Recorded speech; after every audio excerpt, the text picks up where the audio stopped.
అందరికీ నమస్కారం. మరి ఈ వీడియోలో మనం ఇంత ముందుగానే ప్రకటించుకున్న షెడ్యూల్ ప్రకారం మరి పొలిటికల్ సిస్టమ్ అండ్ గవర్నెన్స్ అంటే పాలిటీలో మనం షెడ్యూల్లో డే 1లో భాగంగా ఈరోజు మనం early life to settle life సంచార జీవనం నుండి స్థిర జీవనం వరకు సెటిల్ లైఫ్ స్థిర జీవనం వరకు మనం అనే పాఠాన్ని మనం చెప్పుకుందాం ఈరోజు. మరి ఈ పాఠంలో మరి ఇంపార్టెంట్ అయిన అంశాలు కొన్ని తక్కువ ఉన్నా కానీ లెసన్ మొత్తం చదవనవసరం లేదు. అయితే దీంట్లో కొన్ని ఇంపార్టెంట్ టర్మ్స్ ఉన్నాయి, ఇంపార్టెంట్ బిట్స్ కొన్ని ఉన్నాయి, అవి చెప్పుకుంటే సరిపోతుంది. అయితే మీకోసం ఒకసారి బ్రీఫ్గా లెసన్ గురించి ఎక్స్ప్లెయిన్ చేస్తాను. మరి దీంట్లో మనం ముందుగా ఎర్లీ పీపుల్ బుక్స్ ఓపెన్ చేసుకొని టెక్స్ట్ బుక్స్ ఓపెన్ చేయండి. సిక్స్త్ క్లాస్ సెమిస్టర్ 1లో మరి ఇది వచ్చేసరికి 5వ పాఠం. Sixth class semester 1 5th lesson, page number 108 and 109. మరి ఎర్లీ పీపుల్ మరి దీంట్లో ఫస్ట్ సబ్ హెడ్డింగ్ ఏముంది? Early people. వీళ్ళని మనం ఇంగ్లీష్లో ఏమంటామంటే ఆది మానవులు అంటాం. ఆది మానవులు. అసలు మనకి ఆది మానవులు అంటే ఎవరు? ఏమండి, ఆది మానవులు అంటే ఎవరు? ఎవరైతే పూర్వకాలంలో జంతువుల్ని అడవుల్లో దొరికేటువంటి మొక్కలని కందల్ని తిని బతుకుతారో వాళ్ళని మనం అడవి మానవులు అంటాం. ఆదిమ మానవులు, ఎర్లీ పీపుల్. మరి వీళ్ళని ఏమని పిలుస్తాం మనందరం కూడా ఇంగ్లీష్లో? హంటర్ గ్యాదర్స్ అంటాం. ఏమంటామండి? Hunter gatherers. తెలుగులో అయితే వీళ్ళని ఏమంటాము? ఆహార సేకరణ వేటగాళ్ళు. ఆహార సేకరణ వేటగాళ్ళు అంటాం.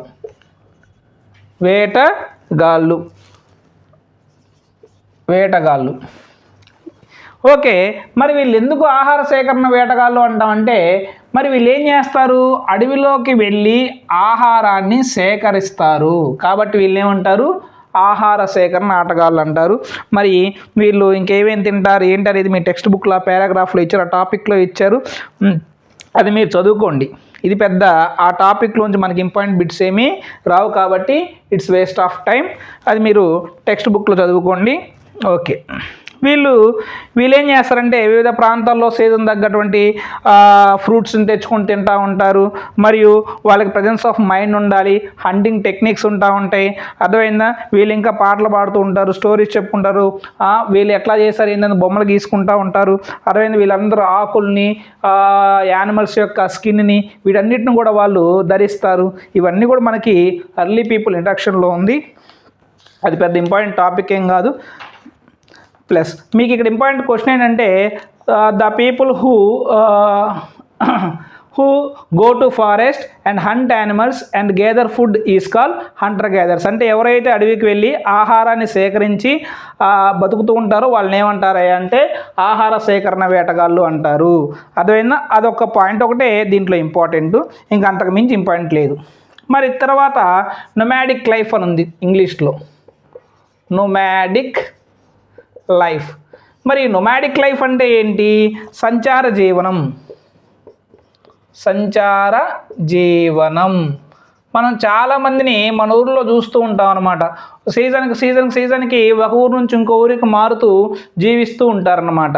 The people who move from one place to another place in search of food is called nomadic life. అంటే ఎవరైతే ప్రజలు ఆహారం కోసం ఒక ప్రాంతం నుంచి ఇంకో ప్రాంతానికి తిరుగుతూ జీవిస్తూ ఉంటారో వాళ్ళని మనం సంచార జీవులు కూడా మనం అనుకుంటూ ఉంటాం అన్నమాట. ఆ నొమాడిక్ లైఫ్ అనేటువంటి సబ్ హెడ్డింగ్లో అదే మనకి ఇంపార్టెంట్ అయినటువంటి అంశము. తర్వాత రీజన్స్ ఫర్ మూవింగ్. మరి వీళ్ళు ఒక ప్రాంతం నుంచి ఇంకో ప్రాంతానికి ఎప్పుడు వెళ్తూ ఉంటారని చెప్పా కదా, ఆ వెళ్ళడానికి గల కారణాలు ఏంటో చూద్దాం. Reasons for moving. మరి అలా వెళ్ళడానికి గల కారణాలు ఏంటో ఇక్కడ చూద్దాం. దీన్నే సంచార జీవనం గడపడానికి గల కారణాలు. ఈ సంచార జీవనం గడపడానికి గల కారణాలు. మరి కారణాలు ఏంటి? అవైలబిలిటీ ఆఫ్ ఫుడ్, అంటే ఒక్కొక్క కాలంలో ఒక్కొక్క చోట ఆహారం దొరుకుతూ ఉంటుంది కాబట్టి వాళ్ళు ఒక్కొక్క కాలంలో ఒక ప్రాంతం నుంచి ఇంకో ప్రాంతానికి ఏం చేస్తూ ఉంటారు, వెళుతూ ఉంటారన్నమాట. అందుకోసం మరి సీజన్లు బట్టి కొంతకాలంలో కొంత ప్రాంతంలో కొన్ని రకాలైన ఫ్రూట్స్ మొలుస్తాయి, కొన్ని రకాలైనవి జంతువులు లభిస్తూ ఉంటాయి కాబట్టి దాన్ని బట్టి కూడా మరి వాటర్ అవైలబిలిటీని బట్టి కూడా మరి ఇవన్నీ కూడా వాళ్ళు కదులుతూ ఉంటారన్నమాట. రీజన్స్ ఫర్ మూవింగ్ అంటే ఇవి కొన్ని ఉన్నాయి. మనకి టెట్కి సంబంధించి వీటిలో ఇంపార్టెంట్ బిట్ ఏం రాదు, అందుకనే పైన మీకు ఎక్స్ప్లెయిన్ చేస్తాను. లెసన్ ముందుకెళ్ళే కొద్దీ కొన్ని ఇంపార్టెంట్ బిట్స్ ఉన్నాయి, అప్పుడు మాత్రము మీకు నీట్గా ఎక్స్ప్లెయిన్ చేసుకుందాం. మరి తర్వాత ఫైండింగ్ అవుట్ నెక్స్ట్ టాపిక్ ఏంటంటే ఫైండింగ్ అవుట్ అబౌట్ ఫైర్. మరి ఇంతకుముందు పూర్వకాలంలో ఏం చేసేవాళ్ళు వీళ్ళు, ఒకప్పుడు ఏమి ఉండేవాళ్ళు, పచ్చి మాంసాన్ని తింటూ ఉండేవాళ్ళు, పచ్చి దుంపల్ని తింటూ ఉండేవాళ్ళు, పచ్చి ఆహారాన్ని తింటూ ఉండేవాళ్ళు. కానీ ఎప్పుడైతే ఈ అగ్గిని కనిపెట్టారో, ఫైర్ని కనిపెట్టిన తర్వాత వాళ్ళు ఏం చేశారు, ఆహారాన్ని కాల్చుకొని తినటం ప్రారంభించారు. ఇది నిప్పుని కనుగొనుట అనేటువంటి టాపిక్ ఉంది మీ టెక్స్ట్ బుక్లో పేజ్ నెంబర్ 111లో. ఒకసారి ఓపెన్ చేసుకొని దాన్ని ఒకసారి చదువుకోండి. పెద్ద ఇంపార్టెంట్ బిట్స్ ఏమీ లేవు, కాకపోతే మీకు టాపిక్స్ అన్నీ ఎక్స్ప్లెయిన్ చేయాలి కాబట్టి పైన మీకు చెప్తున్నాను అన్నమాట. మరి how do we know about people, those people?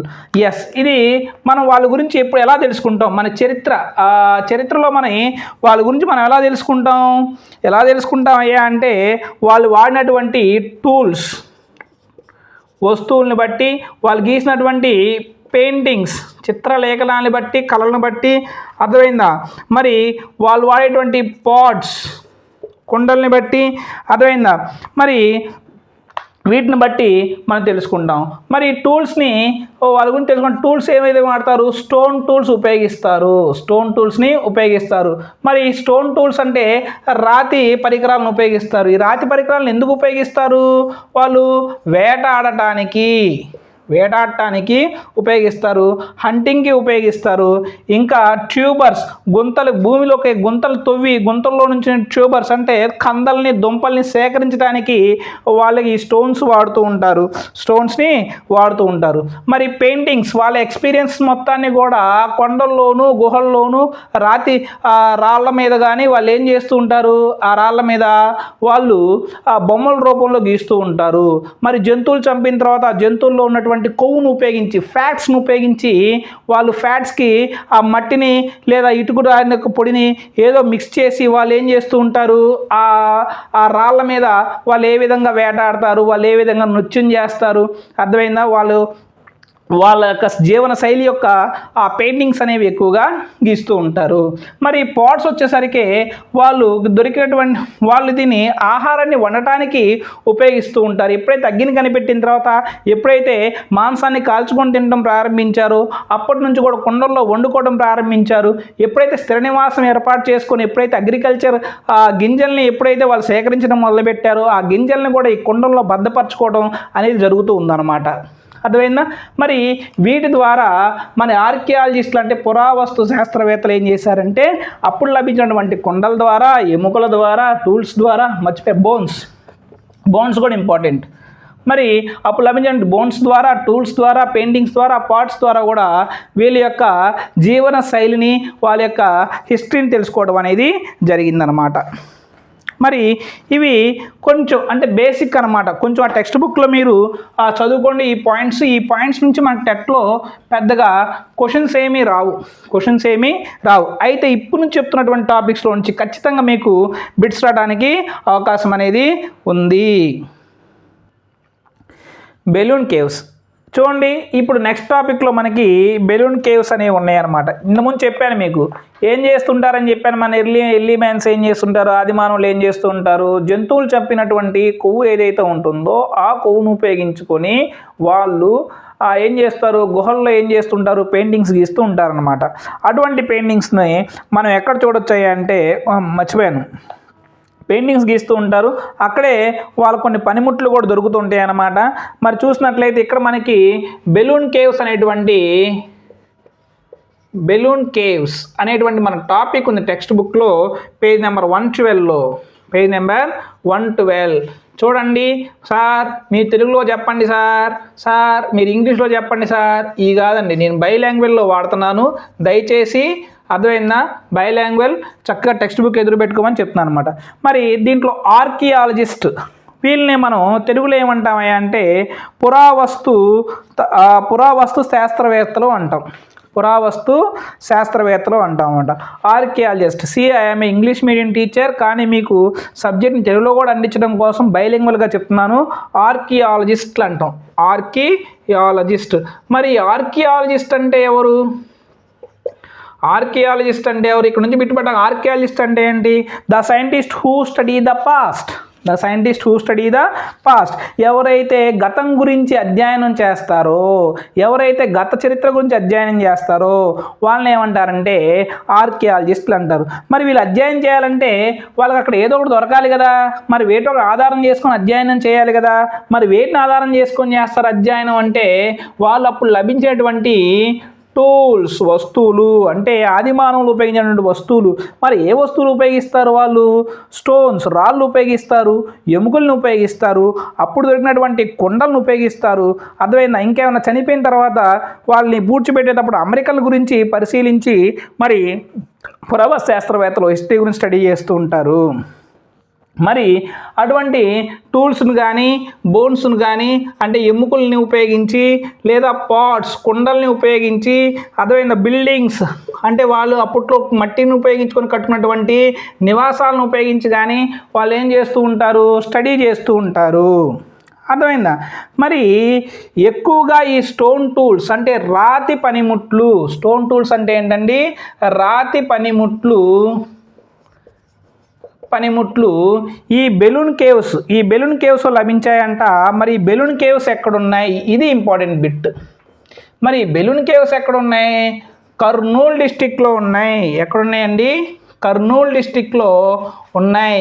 ఎవరైనా కర్నూలు వాళ్ళు ఉంటే ఒకసారి ఈ బిట్ మీకు చాలా ఈజీగా ఉంటుంది. Balloon caves are located. Balloon గుహలు ఎక్కడున్నాయండి? కర్నూలు జిల్లాలో ఉన్నాయి. మరి కర్నూలు జిల్లాలో ఎక్కడ ఇంకా హండ్రెడ్స్ ఆఫ్ కేవ్స్ ఎక్కడ ఉన్నాయి? కర్నూలు జిల్లాలోని బేతంచెర్ల అండ్ బనగనపల్లి. బేతంచెర్ల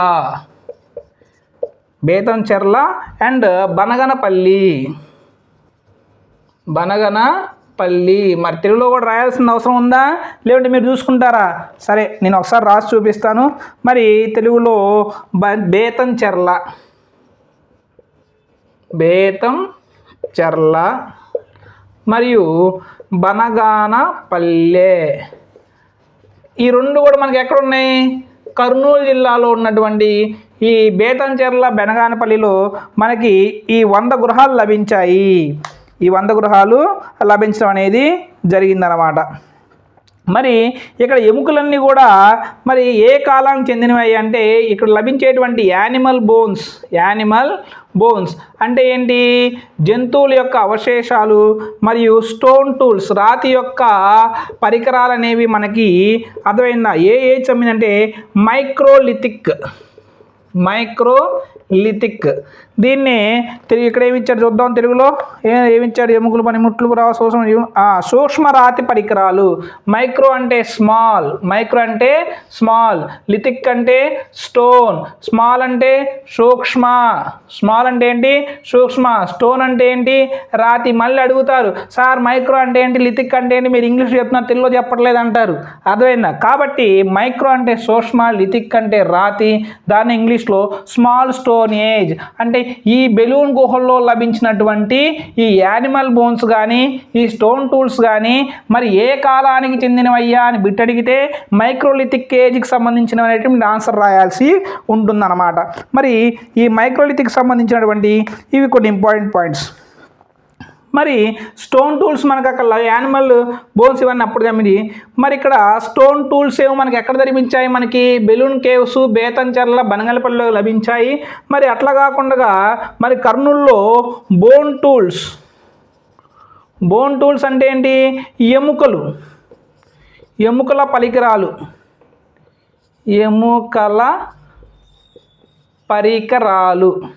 మరి ఈ ఎముకల పరికరాలు మనకి ఎక్కడ ఊహించాయి? తెలుగులో అయితే మీకు ఎట్లా చెప్పాలంటే ముచ్చట్ల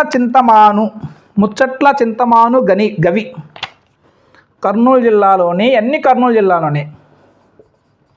కర్నూలు జిల్లాలోని ముచ్చట్ల చింతమాను గవి అనే గుహల్లో లభించాయి అన్నమాట. ఏది ఎముకలతో చేసినవి అన్నమాట. మరి స్టోన్తో చేసినవి రాతి పనిముట్లు అయితేనేమో నెంబర్ ఆఫ్ రాతి పనిముట్లు అయితే మనకు ఎక్కడ లభించాయి? రాతి అయితే బేతంచెర్ల బలగానపల్లి. ఇది మనకి బెలూన్ కేవ్స్ సంబంధించినటువంటి అంశం. ఇది చాలా చాలా ఇంపార్టెంట్. మరి బెలూన్ కేవ్స్ ఏ జిల్లాలో ఉన్నాయి? First bit Kurnool. Very good. మరి ఆర్కియాలజిస్టులు అంటే ఎవరు? పురావస్తు శాస్త్రవేత్తలు. మరి పురావస్తు శాస్త్రవేత్తలకు పనేంటి? ఏవైతే పురాతనంగా లభించినటువంటి ఎముకలు కానీ, కుండలు కానీ, రాళ్ళు కానీ, పనిముట్లు కానీ, అక్కడ వాళ్ళు కట్టినటువంటి ఇల్లులు కానీ వాటిని స్టడీ చేసి వాటి గురించి స్టడీ చేసే వాళ్ళనే మనం ఆర్కియాలజిస్టులు అంటాం. అర్థమైందా? మరి పనిముట్లు ఏం వాడతారు? వాళ్ళు రాతి పనిముట్లు వాడతారు, ఎముకలతో పనిముట్లు వాడతారు. మరి ఈ పనిముట్లు మనకు ముఖ్యంగా ఈ స్టోన్కి సంబంధించిన పనిముట్లు మనకు ఎక్కడ లభించాయి? ఈ బేతంచెర్ల అనే ప్రాంతంలో లభించాయి, ఈ బనగానపల్లి అనే ప్రాంతంలో లభించాయి. మరి ఈ రెండు కూడా ఎక్కడున్నాయంటే కర్నూలులో ఉన్నాయి. మరి ఇక్కడ లభించినటువంటి ఈ ఎముకలకు సంబంధించిన పనిముట్లు కానీ, ఈ స్టోన్కి సంబంధించిన పనిముట్లు కానీ మరి ఏ రాతి యుగానికి చెందినవి, ఏ స్టోనేజ్కి చెందినవి అంటే మైక్రోలిథిక్ స్టోనేజ్. దీన్నే మనం తెలుగులో సూక్ష్మరాతి యుగము అంటాము. మైక్రో అంటే స్మాల్, లిథిక్ అంటే స్టోన్. సార్ మరి స్టోన్ టూల్స్ ఏమో మనకి బేతంచెర్ల బనగానపల్లిలో ఉన్నాయి. మరి బోన్ టూల్స్ ఎక్కడ ఉన్నాయి సార్ అంటే, ఎముకలతో పరికరాలు ఎక్కడ ఉన్నాయంటే ఇదే కర్నూలు జిల్లాలో నుంచి ముచ్చట్ల చింతమాను గవి. ముచ్చట్లు వేసుకుంటూ చింతకాయలు తింటూ, చింతకాయ మాన్ అంటే ఏంటి? చెట్టు. ముచ్చట్లు వేసుకుంటూ చింతకాయలు తింటూ చెట్టు కింద కూర్చొని చింతకాయలు తింటే ఆ కర్నూలు జిల్లాలో చేసేటువంటి అని గుర్తుపెట్టుకోండి. అర్థమైందా? ఏదో ఒక రకం గుర్తుపెట్టుకోవాలి బిట్టు ఎగ్జామ్లో రాయాలంటే. కాబట్టి ఆ విధంగా మీరు గుర్తుపెట్టుకోండి. ఈ టాపిక్ని మీరు నోట్స్లో నీట్గా రాసుకోండి. వీలైతే ఒక స్క్రీన్ షాట్ తీసుకోండి. మరి ఇందాక మనం bone tools and animal tools గురించి చెప్పుకున్నాం. అంటే బోన్ టూల్స్ అంటే ఓకే, రాతి టూల్స్ అంటే స్టోన్ టూల్స్, రాతి పనిముట్ల గురించి మాట్లాడుకున్నాం, ఎముకలను ఉపయోగించే పనిముట్ల గురించి మాట్లాడుకున్నాం. మరి ఈ చరిత్రకారులు ఇంక ఈ చరిత్రను ఎట్లా తెలుసుకుంటారు అంటే రాక్ పెయింటింగ్స్, దాన్ని చిత్రకళ అంటారు. ఏమంటారు? చిత్రకళ అంటారు. ఎక్కడైతే మరి పురాతన కాలంలో మరి పురాతన మానవులు ఎక్కడ ఉండేవాళ్ళు? చెట్ల కింద ఉండేవాళ్ళు లేదా కొండల్లో సహజంగా ఏర్పడినటువంటి గుహల్లో ఉండేవాళ్ళు. వాళ్ళు ఎక్కడైతే ఉంటారో అక్కడ ఏం చేస్తూ ఉంటారు? వాళ్ళు పెయింటింగ్స్ గీసుకుంటూ ఉంటారన్నమాట ఖాళీ సమయాల్లో. వాళ్ళ యొక్క కల్చర్ ఆ కాలంలో వాళ్ళు ఖాళీ సమయాల్లో ఏ విధంగా డ్యాన్సులు వేసేవాళ్ళు, ఏ విధంగా జంతువుల్ని వేటాడేవాళ్ళు, అవన్నీ కూడా కళ్ళకు కట్టినట్టుగా మనకి కళ్ళకు కట్టినట్టుగా మనకి ఆ పెయింటింగ్స్ రూపంలో గీస్తూ ఉంటారు. మరి ఈ పెయింటింగ్స్ అన్నీ కూడా వాళ్ళు ఎలా గీస్తారు సార్? ఇప్పుడంటే మనకి ఏషియన్ పెయింట్స్ ఉన్నాయి, ఇంకా నెరోలాక్ పెయింట్స్ ఉన్నాయి, ఇన్ని పెయింటింగ్స్ ఉన్నాయి కదా సార్. ఇప్పుడు మనం అయితే ఇళ్ళకి అంత షేన్గా వేసుకుంటున్నాము. మరి అప్పుడెప్పుడో వాళ్ళు గీసిన పెయింటింగ్స్ ఇంత చక్కగా ఎట్లా వస్తున్నాయి సార్ అంటే, ఎక్కడి నుంచో కాదు, ఆ జంతువులు చంపిన తర్వాత తోలు తీసిన తర్వాత తోలు కింద కొవ్వు ఉంటుంది, ఆ కొవ్వును ఉపయోగించి వాళ్ళు ఏం చేస్తూ ఉంటారు? ఈ పెయింటింగ్స్ అనేవి గీస్తూ ఉంటారు. అర్థమైందా? ఎస్. మరి ఇటువంటి పెయింటింగ్స్ మరి బ్రష్లు ఎట్లా సార్ అంటే బ్యాంబూ బ్రషెస్. ఏంటి? Bamboo brushes. మనం ఇంతకుముందు యాప్లను నోట్లో పెట్టుకొని నవ్వులి మెత్తగా చేస్తాం కదా, అట్లానే వీళ్ళు ఏం చేస్తూ ఉంటారు? బ్యాంబూ ఎదురు బొంగుల్లోంచి తీసి ఎదురు బొంగుల్లో ఉన్నటువంటి దాన్ని ఉపయోగించుకొని పెయింటింగ్స్ గీస్తూ ఉంటారనమాట. అర్థమైందా సార్? ఇవి కూడా బోర్డు మీద రాయండి సార్ అడగబాకండి, వాటిలోంచి బిట్టులు రావు. ఇప్పుడు చెప్పే దాంట్లోంచి బిట్లు వస్తాయి, రాక్ షెల్టర్. ఓకే. మరి దీంట్లో చూడండి, చింతగుంట. ఈ చింతగుంట మనకి వైఎస్ఆర్ కడప. ఏందో మొత్తం అంతా రాయలసీమ వైపే ఉన్నాయి బిట్లు. అర్థమైందా? వైఎస్ఆర్ కడప. ఇందాక ఎవరి గురించి ఇందాక ఏ జిల్లా గురించి చెప్పుకున్నాం? రాయలసీమలో కర్నూలు జిల్లా గురించి చెప్పుకున్నాం, బెలూన్ కేవ్స్ గురించి చెప్పుకున్నాం, బేతంచెర్ల గురించి చెప్పుకున్నాం, బెనగావి గురించి బనగనపల్లి గురించి చెప్పుకున్నాం, ఇంకా చింతమావు ముచ్చట్ల చింతమాను గవి గురించి చెప్పుకున్నాం. ఇవన్నీ కూడా కర్నూలులో చెప్పుకున్నాం కదా. ఇప్పుడు ఎక్కడికి వచ్చాం? కర్నూలు నుంచి ఆ పక్కనే కింద ఉన్నటువంటి జిల్లా ఉంది చూసావా, ల్యాండ్ లాక్డ్ డిస్టిక్ అంటారు. అంటే అన్ని వైపుల జిల్లాలుండి మధ్యలో అన్ని వైపుల ల్యాండ్ బౌండరీ మధ్య కూడా ఇదే ఉంటుంది అనమాట. దాని ల్యాండ్ లాక్డ్ జిల్లా ఏంటి? వైఎస్ఆర్ కడప జిల్లా. చుట్టూరు ఉన్నాయి కదా, అర్థమైందా? మరి ఈ కడప జిల్లాలోనే మనకి ఏమున్నాయి అన్నమాట, 10 రాతి స్థావరాలు ఉన్నాయంట. 10 రాతి స్థావరాలు ఉన్నాయి. ఇక్కడే 200 paintings in white and red colour. మొత్తం ఎన్ని? 200 పెయింటింగ్స్ అన్నమాట. ఓకే, ఆ పేరు చెప్పలేదు కదా. వైఎస్ఆర్ కడపలో ఏంటి? చింతకుంట. ఏంటమ్మా? చింతకుంట. ఏంటో ఈ చింత చెట్టు మనం వదిలిపెట్టట్లా. ఇందాకేమో చింతమావి గవి అని వచ్చింది ఎక్కడ? కర్నూలులో. ఇక్కడేమో చింతకుంట, సారీ కుండ రాశాను, కుంట, చింతకుంట. ఈ చింతకుంట ఎక్కడుంది? వైఎస్ఆర్ కడప. ఖచ్చితంగా చివరి వరకు చూడండి. మీకు ఈ లెసన్లో నుంచి రేపు టెట్లో కంపల్సరీగా ఒక బిట్ అయితే ఉంటుంది. డిఎస్సిలో అయితే ఇంకా కంపల్సరీగా ఉంటుంది. ఎందుకంటే దీంట్లో మనకి డిఎస్సిలో మ్యాచింగ్ టైప్లో వచ్చి కింద ఆప్షన్స్ ఇస్తారనమాట క్వశ్చన్. అదే నేనైతే పేపర్ సెట్ చేస్తాను, అదే ఇస్తాను ఖచ్చితంగా. చూడండి, 200 పెయింటింగ్స్ ఈ 200 పెయింటింగ్స్ ఎట్లా ఉన్నాయంట? వైట్ అండ్ రెడ్ కలర్లో ఉన్నాయి. White and red colour. Sir white అంటే ఏంటి, రెడ్ అంటే ఏంటి తెలుగులో చెప్పండి అనబాకండి. వైట్ అంటే ఏంటి? తెలుపు. రెడ్ అంటే ఏంటి? ఎరుపు. అర్థమైందా? మరి వైట్ కలర్ వచ్చేసరికి మనకి అర్థమైంది. ఎన్ని పెయింటింగ్స్ ఉన్నాయంట? 10. మరి వైట్ అనేప్పుడు రిమైనింగ్ మిగతా ఏ ఉంటాయి కదా. సరే, మనకి వైట్ ఇన్ని మనసులో ఈ మ్యాథ్స్ లెక్క మనకు అడగడు. కానీ మనకి వైఎస్ఆర్ కడప జిల్లాలో ఉన్నటువంటి ఈ రాక్ పెయింటింగ్ ఈ ఉన్నటువంటి ఏరియా ఏంటంటారు? చింతకుంట. ఇది ముద్దనూరు మండల్. ఏంటండి? ముద్దనూరు మండల్. ముద్దనూరు మండల్. మండల్ అంటే మండలం, అదనమాట. సరే, మరి ఇక్కడ ఏముందన్నమాట? Colour paintings, humped oxen. Colour, COLOUR, colour paintings అంటే రంగులతో గీసినటువంటి చిత్రాలు ఉన్నాయి. అదే only 1 cave. Humped oxen are found in. Humped oxen, very very important bit. HUMPED, humped oxen. Hump అంటే ఏంటి? గోపురం అనమాట. పైన ఎట్లా ఉంటుంది ఎద్దుకి, అర్థమైందా? ఆ ఎద్దుకు మోపురం ఉన్నటువంటి ఎద్దు మనకి ఎద్దుల ఆవుల గుండు అంటారనమాట. గుండు అంటే ఏందమ్మా? గుండు అంటే పెద్ద రాయమ్మా. అర్థమైందా? ఎద్దుల ఆవుల గుండు అంటే పెద్ద రాయి అనమాట. అంటే పెద్ద రాళ్ళ పక్కన పెద్ద రాళ్ళ దగ్గర ఆ గుహ ఉందన్నమాట. ఎద్దుల ఆవుల గుండు అంటారనమాట. అర్థమైందా? స్థానికంగా దాన్ని ఎద్దుల ఆవుల గుండు అంటారు. దీంట్లోనే మనకేముంది? మోపురం ఎద్దు ఉంది. హంప్డ్ ఆక్స్. దీన్ని తెలుగులో ఏమంటారంటే మూపురం. మూపురం ఎద్దు అంటారు. మరి ఈ మూపురం ఎద్దు ఎక్కడుందయ్యా అంటే, ఎక్కడుందమ్మా ఈ మూపురం ఎద్దు అంటే దీన్ని ఎద్దులావుల గుండు అంటారు. ఎద్దులావుల గుండు. ఇంకా ఇక్కడ ఉన్నటువంటి పెయింటింగ్స్ ఏమేమి గీసారయ్యా అంటే డీర్, స్టాగ్, ఫాక్స్, ర్యాబిట్. ఏంటి? ర్యాబిట్. Human beings. వాటి యొక్క బొమ్మలు మనకి ఇక్కడ ఉన్నాయన్నమాట. మరి ఇవన్నీ కూడా చింతకుంట దానికి సంబంధించినటువంటి విషయాలు అన్నమాట. ఓకేనా? మరి ఇది చాలా చాలా ఇంపార్టెంట్. ఈ టాపిక్ కూడా చాలా చాలా ఇంపార్టెంట్. మరి దీంట్లో నుంచి కూడా బిట్ రావడానికి అవకాశం ఉంది. దీంట్లో ముఖ్యంగా మోపురం గల ఎద్దు అంటే ఎద్దుల ఆవుల గుండు. ఎద్దుల ఆవుల గుండు ఇది ఎక్కడున్నాయా అంటే ఇది కూడా మనకి వైఎస్ఆర్ కడప, చింతకుంట, ముద్దునూరు. ఇవి గుర్తుపెట్టుకోవాలి ప్లేసెస్. ఇట్లోంచే బిట్లు వస్తాయి. అర్థమైందా? మరి ఇది మనకి రాక్ పెయింటింగ్ సంబంధించినటువంటి అంశాలు. మరి ఇప్పుడు transformation to farming and Hardinge. Okay, మరి ఇప్పుడు transformation to farming and Hardinge.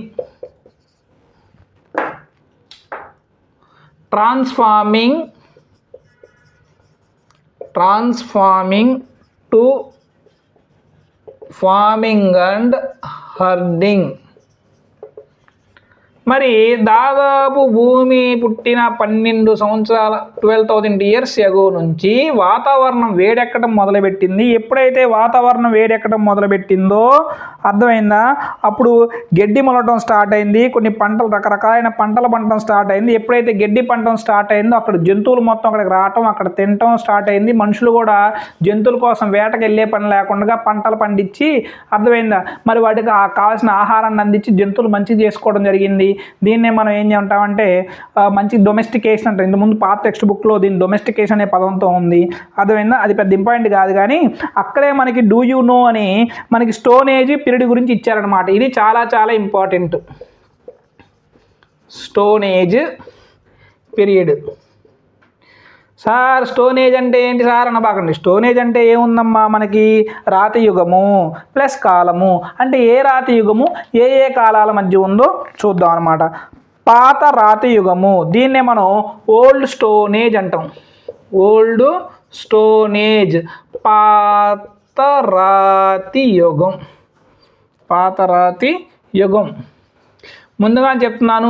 ఇది చక్కగా కోచింగ్ తీసుకున్న వాళ్ళకైతే మళ్ళీ ఒకసారి విన్నట్లయితే మీకు రివిజన్గా ఉంటుంది. అదే మా యూట్యూబ్ ఛానల్ని సబ్స్క్రైబ్ చేసుకొని ఎవరైతే ఉమెన్స్, ఎవరైతే స్కూల్ టీచర్స్ ఉన్నారో వాళ్ళందరూ కూడా చక్కగా, ఎవరైతే ఇంట్లో ఉండి ప్రిపేర్ అవుతున్నారో వాళ్ళందరూ కూడా ఇవి నోట్స్ లాగా నీట్గా ఉంటుంది. ప్రతి ఒక్క బిట్టు, ప్రతి ఒక్క టాపిక్ ఖచ్చితంగా మీరు వినండి, చూడండి. ఓల్డ్ స్టోన్ ఏజ్, దీన్నే మనం ఇంగ్లీష్లో పాత రాతియుగం, పేలియోలిథిక్ ఏజ్ అంటాం. ఏమంటాం, చాలా చాలా important. Palaeolithic age, Palaeolithic age రాసుకోండి. ఓల్డ్ స్టోన్ ఏజ్, పాత రాతియుగము, పేలియోలిథిక్ ఏజ్. మరి ఇది పీరియడ్ వచ్చేసరికి 2.6 మిలియన్ ఇయర్స్ నుంచి, మిలియన్ సంవత్సరాల నుంచి, అర్థమైందా, 1000 BC, 10,000 BC. మనకు సినిమా ఉంది కూడా ఇంగ్లీష్లో 10,000 BC మూవీ. చక్కగా జంతువులు చంపుకుంటూ అడవులకు వెళ్తూ మనకి హాలీవుడ్ మూవీ ఒకటి ఉంది, అర్థమైందా, 10,000 BC అన్నట్టు గుర్తుపెట్టుకోండి. అర్థమైందా, 2.6 మిలియన్స్ నుంచి 10,000 BC వరకు మనకు ఉందన్నమాట.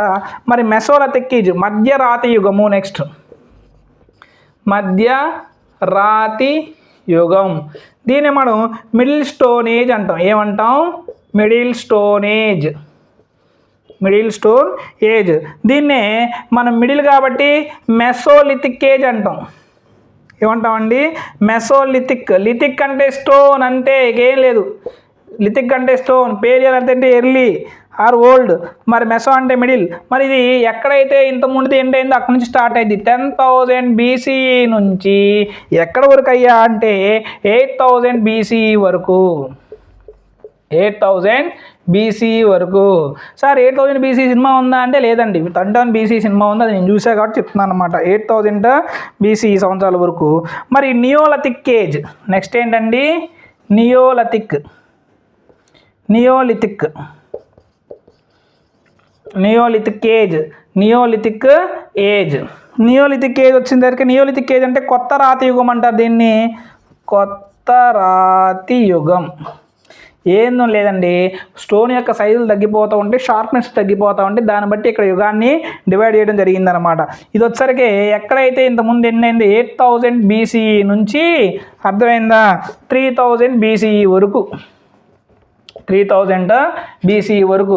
ఇవి చాలా చాలా ఇంపార్టెంటు, ఇవి చాలా చాలా ఇంపార్టెంటు. దీంట్లో నుంచి బిట్ వస్తుంది. ఈ దీంట్లో నుంచి వీలైతే స్క్రీన్ షాట్ తీసుకోండి. అర్థమైందా, stone age, old stone age, పాత రాతియుగం, palaeolithic age 2.6 millions into 10,000 BC. మరి మధ్య రాతియుగం, middle stone age, mesolithic age 10,000 BC to 8,000 BC. మరి నియోలిథిక్ ఏజ్ కొత్త రాతియుగము 8,000 BC నుంచి 3,000 BC అనమాట. ఇది దేనికి సంబంధించింది మనకి, ఇవి డూ యూ నోలో మనకు ఒక టేబుల్ ఇచ్చారు. చాలా చాలా చాలా చాలా ఇంపార్టెంట్. మళ్ళీ మళ్ళీ చెప్తున్నాను, ఇందాక మనకు ఒక బిట్ వచ్చింది, మళ్ళీ గుర్తు చేస్తున్నాను, ఎందుకంటే ఇట్లా స్టోన్స్ వచ్చినాయి కాబట్టి. అర్థమైందా, మైక్రోలిథిక్ అని ఇందాక వచ్చింది. Microlithic, microlithic. ఎక్కడ మైక్రోలిథిక్ వచ్చింది, ఎస్, మనకి కర్నూలులో బెలూమ్ కేవ్స్ దగ్గర ఉన్నటువంటి యానిమల్ బోన్స్, స్టోన్ టూల్స్ అన్నీ కూడా మైక్రోలిథిక్ చెందినవన్నీ. Microlithic, LITHS, lithics. మైక్రో అంటే స్మాల్, లిథిక్ అంటే స్టోను, స్మాల్ స్టోను, సూక్ష్మ రాతి అని అర్థం. ఏం కాదు, సూక్ష్మరాతి అని అర్థం అనమాట. అర్థమైందా, ఓకే. ఇది ఆ టేబుల్ గురించి ఇంపార్టెంటు, చాలా చాలా ఇంపార్టెంటు. ఒకసారి ఆ టేబుల్ చూసుకోండి. మరి నెక్స్ట్ గ్రోయింగ్ ప్లాంట్స్. నెక్స్ట్ ఏంటండి, గ్రోయింగ్ ప్లాంట్స్ అనే టాపిక్ ఉందన్నమాట. మరి గ్రోయింగ్ ప్లాంట్స్ని తెలుగులో ఏమంటారయ్యా అంటే పంటలు పండించుట. పంటలు పండించుట, పంటలని పండించుట. మరి ఈ పంటలు పండించడంలో మనకి ఇంపార్టెంట్ అని ఏమున్నాయంటే పెద్దగా ఏం లేవండి. అర్థమైంది, ఒకసారి చదువుకోండి. మ్యాన్స్ టు ప్లాంటింగ్ ఏం లేదు. తర్వాత ఏం చేశారు, గింజలు సేకరించి తర్వాత ఉపయోగించుకొని మళ్ళీ పంటలు వేస్తూ ఉంటాం. ఆ పంటల నుంచి వచ్చినటువంటి కొన్ని తినటం, మళ్ళీ కొన్ని దాచుకోవటం. అర్థమైందా? మరి పంటల నుంచి వచ్చిన గడ్డిని యానిమల్స్కి పెట్టడం, ఇవన్నీ కూడా మనకి దీంట్లో ఇవ్వడం జరిగింది.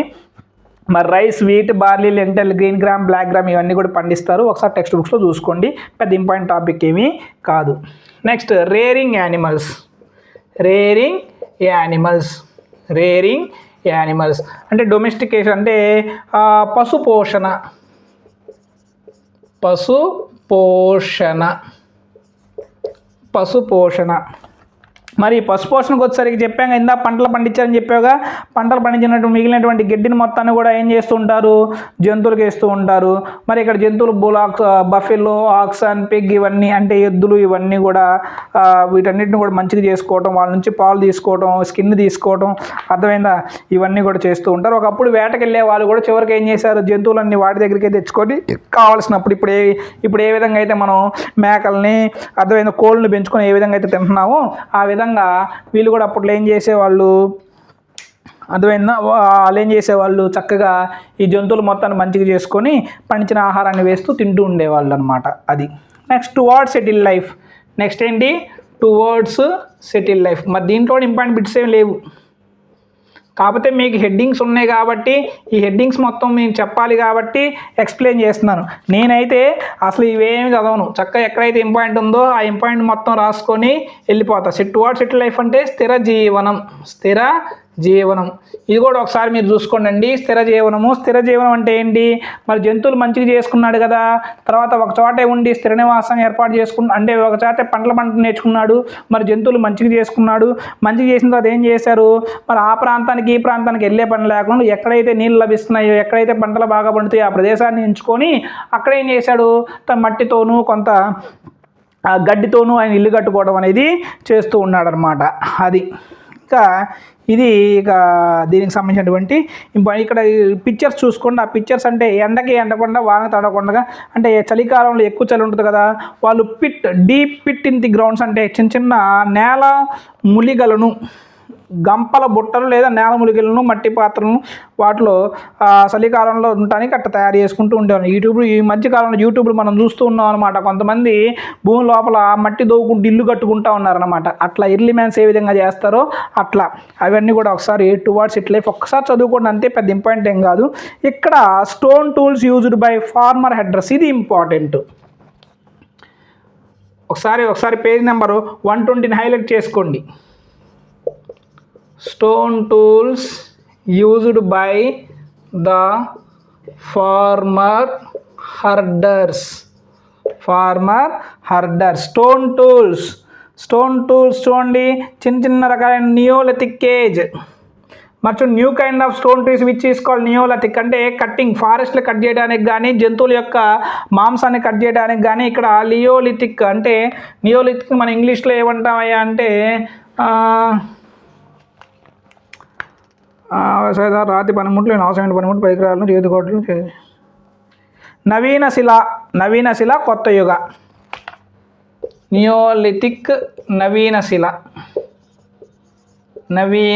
శిల ఇది ఇంపార్టెంట్ అనమాట. అర్థమైందా? మరి వీటిని ఉపయోగించుకునే వాళ్ళు మరి ఈ యాక్సెస్ చాలా వాళ్ళు ఏం చేస్తుంటారు, బోన్కి ఒక ఎముకుండిది లేకుంటే ఒక చెక్కకి ఏం చేస్తారు, ఒక ఎముకను కానీ లేదా ఒక స్టోన్ని గట్టికి కట్టేసి వాటిని జంతువులు చంపడానికి ఉపయోగిస్తూ ఉంటారనమాట. అర్థమైందా? The axe head which is fixed to wooden handle and use to cut trees. This period of agriculture is called neolithic period. Mortars and pestles used to grind grains and other transports. ఇది ఒకసారి చదువుకోండి. దీంట్లో రోకలతో ధాన్యమును మరి ఇతర మొక్కలను ఉత్పత్తులను దంచేవాళ్ళు. బొమ్మ చిత్రాలు, మట్టి కుండల తవ్వకాలు బయటపడ్డాయి. ఈ మీరు చదువుకోండి, ఎక్స్ప్లెయిన్ చేయడానికి పెద్ద ఇదేం కాదు. కానీ ఇక్కడ 2 ఇంపార్టెంట్ బిట్స్ ఉన్నాయి. ఏంటి అంటే ఇక్కడ నంద్రా వ్యాలీ, ఇది నోట్స్లో రాసుకోండి. నంద్రా విలేజ్ మరి నంద్రా విలేజ్ అనేది నంద్రా గ్రామము, నంద్రా గ్రామము. మరి నంద్రా గ్రామం అనేది ఎక్కడుందయ్యా అంటే ఎక్కడుంది మనకి? మధ్యప్రదేశ్. ఎక్కడుందండి? మధ్యప్రదేశ్. నంద్రా గ్రామము మధ్యప్రదేశ్. అది చాలా చాలా ఇంపార్టెంట్. మరి మహారాష్ట్రలో నవీన ప్రాంతంలో పురాశాస్త్ర వెలికి తీసినటువంటి మహారాష్ట్రలో కూడా ఒకటి ఉందన్నమాట. మరి నవాసా ఏంటి? నవాసా అనే ప్రాంతం. నవాసా నవాసా నవాసా ఎక్కడుంది నవాసా అనే ప్రాంతం? మహారాష్ట్ర. మహారాష్ట్ర. మనకి 2 ఇచ్చామమ్మా ఇక్కడ. మొత్తం మనకి ఇంట్లో 4 వచ్చినాయి మనకి ప్రాంతాలు. ఒకటి కర్నూలు, బెలూన్ కేవ్స్, అర్థమైందా? చింతమావి, బనగనపల్లి, ఇంకేముంది? ఎద్దులావుల గుండు. ఇది మన కర్నూలు. సారీ, ఎద్దులావుల గుండు అంటున్నాను. వచ్చరికి కడప, వైఎస్ఆర్ కడప. వైఎస్ఆర్ కడప వచ్చేసరికి చింతకుంట, ముందునూరు ప్లస్ చింతమావి, ఎద్దులావుల గుండు. ఎద్దులావుల గుండు ఇక్కడ కర్నూలు. నెక్స్ట్ ఇప్పుడు మధ్యప్రదేశ్. మధ్యప్రదేశ్. ఈ మధ్యప్రదేశ్లో నంద్రా. నెక్స్ట్ మహారాష్ట్ర. మహారాష్ట్ర. మహారాష్ట్రలో ఏముంది?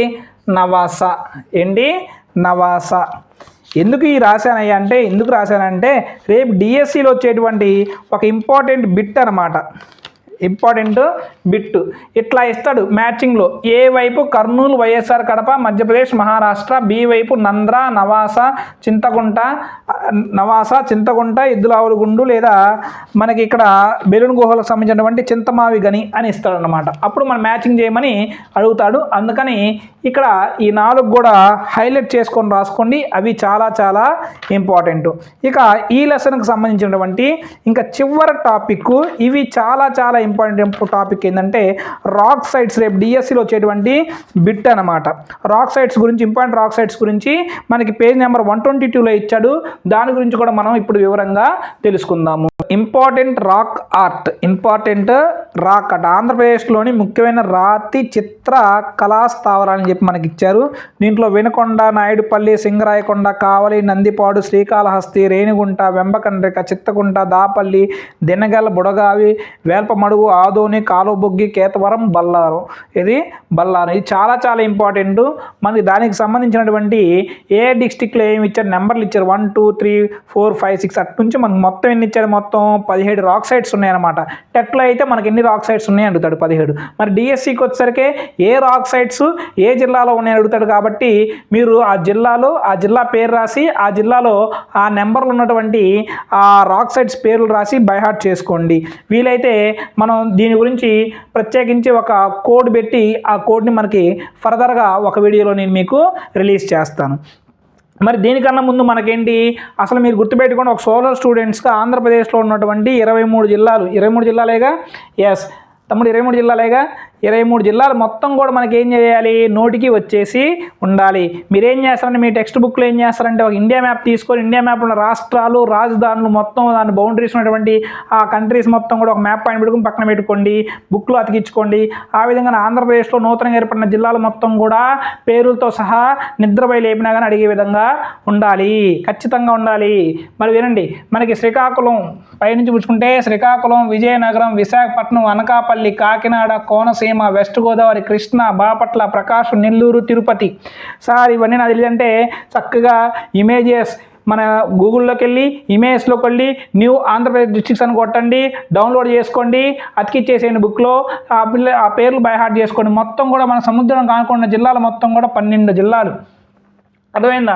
మరి శ్రీకాకుళం, విజయనగరం, విశాఖపట్నం, అనకాపల్లి, కాకినాడ, కోనసీమ, వెస్ట్ గోదావరి, కృష్ణా, బాపట్ల, ప్రకాశం, నెల్లూరు, తిరుపతి. ఇంతకుముందు ఉన్నటువంటి 9 గుర్తుపెట్టుకోవద్దు, 12 గుర్తుపెట్టుకోండి. అర్థమైందా? మరి పైనుంచి మళ్ళీ వస్తే ఇటుపక్క మన్యం, అల్లూరు సీతారామరాజు జిల్లా, ఏలూరు. అర్థమైందా? ఎన్టీఆర్, పల్నాడు.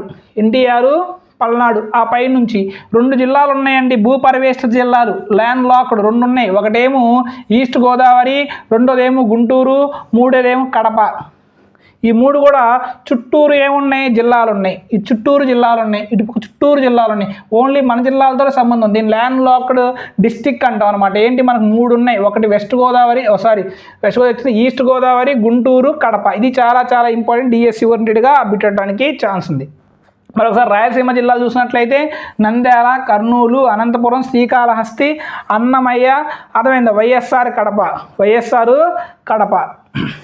మొత్తం 1 2 3 4 1 2 3 4 5 6, ఇది ఒకటి 7 తిరుపతి, అక్కడ 11 అట్టయితే.